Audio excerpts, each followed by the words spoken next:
કેવું રહ્યું આજનું આ પ્રોગ્રામ અને સ્કૂલ બહુ ઇન્ટરેસ્ટિંગ. એટલે હું તો બહુ રોકાઈ ના શકી, પણ મને એવું થાય છે કે મને વહેલી ખબર હોત તો હું છોકરાઓનું પરફોર્મન્સ જોવા આવત. પણ બહુ મજા આવી અને હું લેટ હતી પણ છતાં ઓડિયન્સની discipline is wonderful. It was a wonderful program and I consider myself very lucky to visit such a place. કે 13 છોકરાઓથી શરૂ થયેલી સ્કૂલ આજે 7,000 લોકોનું ભવિષ્ય બનાવી રહી હોય, એમાં આટલી બધી પ્રિન્સિપલ્સ હોય, આટલા લોકો હોય અને સર બહુ સરસ કામ કરી રહ્યા છે Fateh city. So for me, મને ખબર પણ નહોતી, so for me to know this and to be a part of it is very fortunate. I am very glad કે હું ફરીથી આવું ને છોકરાઓ સાથે કે સારું વર્કશોપ કરું કે એવું કંઈ. કેમ કે આજે તો કંઈ એવું થઈ શક્યું નહીં, પણ I love to come here and do something good with. Madam, હંમેશા તમારા સ્પીચમાં પેરેન્ટ્સ અને સ્ટુડન્ટ વચ્ચેના જે ભેદભાવ હોય એના લઈને ચાલતા હોય, તો એક મેસેજ શું શોર્ટમાં કંઈક કહેવા માંગતા હોય સ્ટુડન્ટ્સ અને પેરેન્ટ્સમાં? વાત કરો તમારા છોકરાઓ સાથે, અને તમે પણ ક્યારેક યંગ હતા, તમે પણ ક્યારેક ટીનેજમાં હતા એવું યાદ રાખો. આજના મા બાપને એવું થઈ ગયું છે કે એમને એમના બાળકોની ભૂલ સહન જ થતી નથી. So for me I think it's very important કે દરેક મા બાપે એવું યાદ રાખવું જોઈએ કે એ પણ ક્યારેક ટીનેજમાં હતા, એણે પણ કોઈ દિવસ ભૂલ કરી છે, એણે પણ કોઈ દિવસ એમના મા બાપને દુઃખી કર્યા હશે. ક્ષમા કરો અને તમારા બાળકોને ભવિષ્ય તરફ આગળ લઈ જવાનો પ્રયત્ન કરો. इस तरह के कार्यक्रम छात्रों युवाओं के लिए कितना प्रेरणादायी है और यह सांस्कृतिक ये तो पूछने का कोई मतलब ही नहीं. बहुत ही प्रेरणादायी और होते रहने चाहिए, हो रहे हैं. एक कॉलेज इतने सारे छात्रों को इन्वॉल्व करके इतना बड़ा काम कर रही है तो मुझे लगता है बहुत बड़ी बात है. देवकीबा कॉलेज इतना बड़ा काम कर रही है, इतनी कॉम्पिटिशन्स हो रही है, इतने छात्रों की शक्ति सृजनात्मकता बाहर आ रही है, मुझे लगता है बहुत बड़ा काम हो रहा है. और हर साल एक बार भी हो तो मुझे लगता है बहुत बड़ा. धन्यवाद. Thank you sir.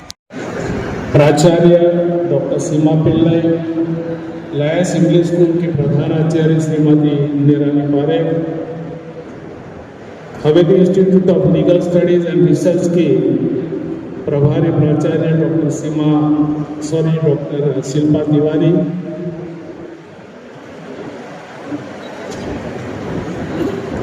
यहाँ उपस्थित हमारे सभी अध्यापकगण,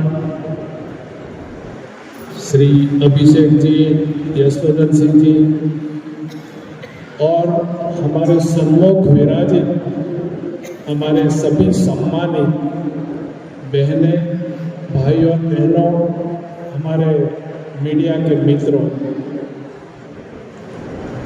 वैसे हमें सुनने के लिए तो कोई तैयार है ऐसा दिखता नहीं है आपके मुखमंडल से. मैंने काजोल बहन को कहा है कि आपने हमें बहुत इंतजार कराया है तो आपको थोड़ी सी सजा हम करेंगे. हम जल्दी यहाँ से उठेंगे नहीं, आपको चालू रखना पड़ेगा. खास करके आज जब हमारे बीच इतने अनुभवी, इतने वरिष्ठ वक्ता है, मुझे और कुछ ज़्यादा नहीं कहना है. खाली हमारी संस्था के बारे में 1-2 मिनट का आपका वक्त लूँगा. फिर खास करके आपको हम बताना चाहते हैं, आप तो सिलवासा में पहले भी आ चुके हैं, हमारे विद्यालय में जब आप पहली बार आए हैं. हमने इस विद्यालय की स्थापना करी थी 1983 में. सिर्फ 13 बच्चों के साथ हमने स्कूल चालू किया था. आज हमें बड़ा गर्व है और खुशी है कि आज हमारे कैंपस के अंदर KG to PG का अभ्यासक्रम है और करीब 7,000 बच्चे विद्याभ्यास कर रहे हैं. हमारे संघ शासित प्रदेश में हम बड़े गर्व से कहते हैं कि सबसे बड़ी विद्यालय हमारी है. जहाँ तक हमारे बच्चों का सवाल है, यही हमारे स्कूल ऐसा है कि हमारे बच्चे साइकिल पे भी आते हैं, मर्सिडीज में भी आते हैं. कुछ लोग बोलते हैं कि सभी को यहाँ शिक्षा देते हैं. हमारा ये एक सामाजिक दायित्व है. गरीब से गरीब बच्चा भी पढ़े. जब कोई अमीर बच्चा गरीब बच्चे के साथ एक ही बेंच पे बैठेगा तो उनको ये एहसास होगा कि छोटा जो बच्चा है, जो आर्थिक रूप से बहुत कमज़ोर है, उनकी जीवन शैली कैसी है. जो बच्चे बिल्कुल आर्थिक रूप से फीस वगैरह नहीं दे सकते, उनको भी हम पढ़ाते हैं. कोरोना काल में जितने परिवार चले गए वैसे सभी बच्चों को हम फ्री एजुकेशन देते हैं।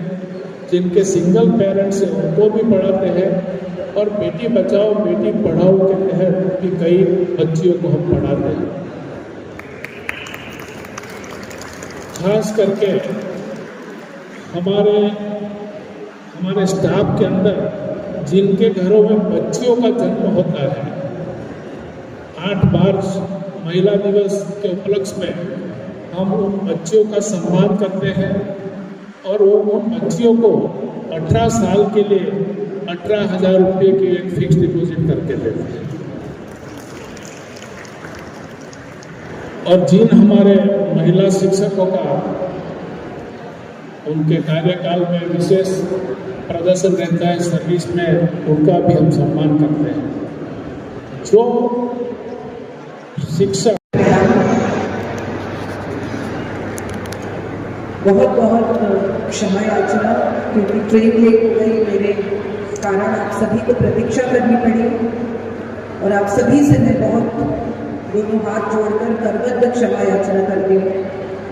गलती नहीं है, फिर भी आपको इंतज़ार करवाना सही नहीं है, तो मैं सामान्य रूप से हमेशा समय पर पहुँचती हूँ, लेकिन ये थोड़ा सा गड़बड़ हो गई तो क्षमा मांगती हूँ आप सभी से।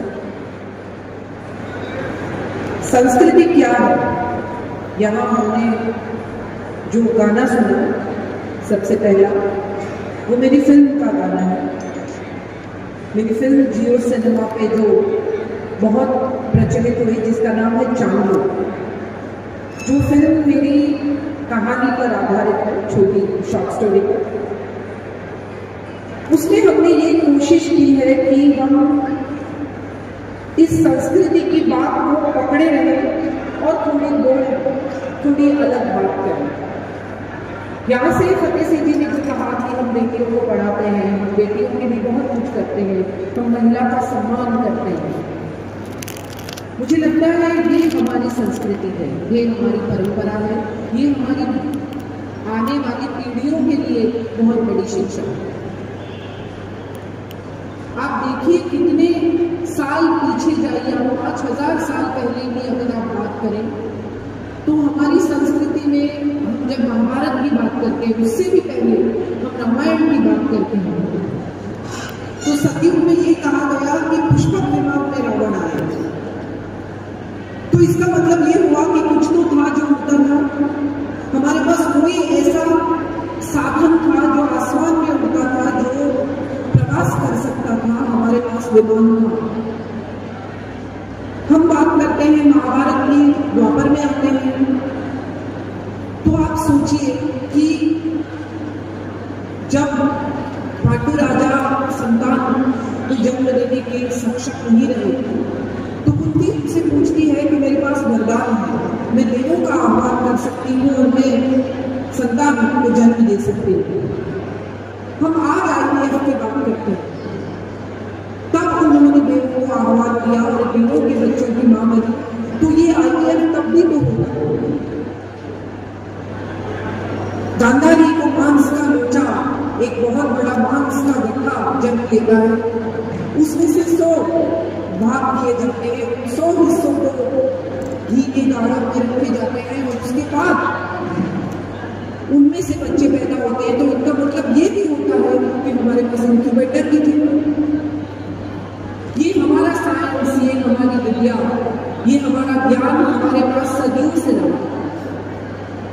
फिर आया विकार लोग, जब अंग्रेज हमारे यहाँ आए और उन्होंने महिलाओं का अपमान किया, उन्होंने हमारे देश प्रेम का अपमान किया, हमारी कलाओं का अपमान किया।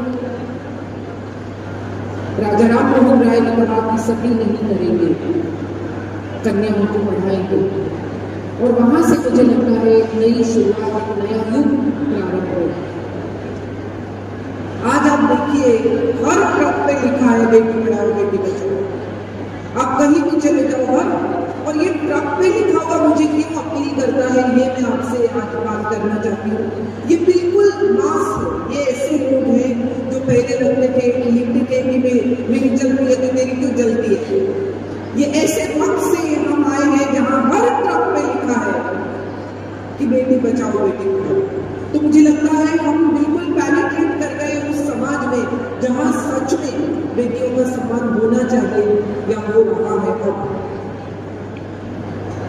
हम जब भी संस्कृति की बात करते हैं, मुझे बहुत सारे लोगों से ये कहना है कि साड़ी पहनना संस्कृति नहीं है, संस्कृत बोलना भी संस्कृति नहीं है। किसी के घर जाए तो वो कहते हैं हमारा बच्चा गीता का 15वां अध्याय वो ज़बानी बोलता है, बाय हार्ट उसको आता है। आपके सामने उसका टैलेंट शो किया जाता है, आपको ये सुनना है। अगर आप सुनना चाहे नहीं चाहे आपसे पूछा नहीं जाता, आपको वो 15वां अध्याय सुनना पड़ता है। आप बच्चे से पूछो कि उस 15वें अध्याय में एक श्लोक भी वो समझता है या नहीं, और तब समझ में आता है कि उसको कुछ नहीं पता, उसने तोते की तरह रट के आपको सुना दिया। मुझे लगता है गीता पूरी आप रट के याद रख लो, उससे फर्क नहीं पड़ता है। गीता का एक श्लोक भी अगर आपकी समझ में आ जाए तो जिंदगी बदल जाती है। हम सबको ये सीखना है कि हम बच्चों को रटाए नहीं, उनको ऐसे तैयार ना करें जिससे दूसरे इम्प्रेस हो। हमें ये सिखाना है बच्चों को कि जिंदगी में क्या किया जा सकता है, कैसे आगे बढ़ा जा सकता है, हमें क्या करना चाहिए जिससे हमारे बच्चे आने वाली पीढ़ी हमारी संस्कृति से जुड़ी है। आप देखिए कि मेरे बहुत सारे लोग मुझे पूछते हैं बच्चों को सेलफोन से दूर रखने के लिए क्या करना चाहिए। 13, 14, 15 साल के बच्चे सेलफोन से 1 मिनट अलग नहीं रह सकते। एक समय था जब आपके घर मेहमान आते थे तो बोलते थे मम्मी कैसी है, पापा कैसे, बैठते थे, बात करते थे।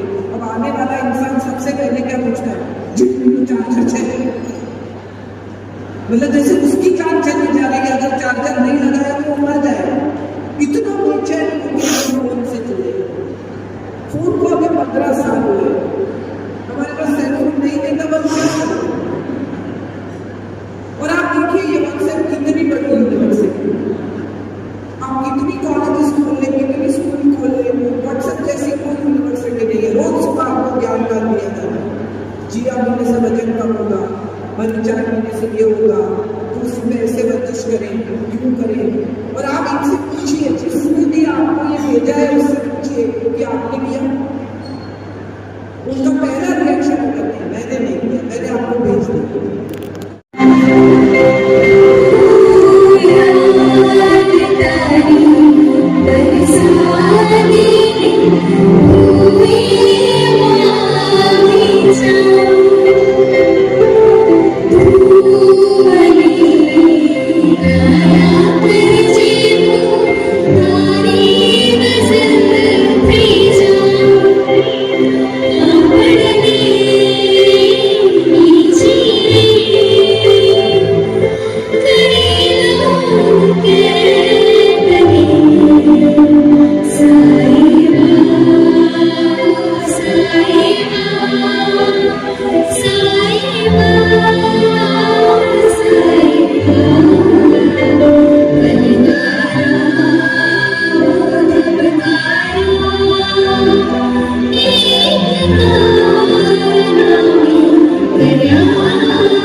Thank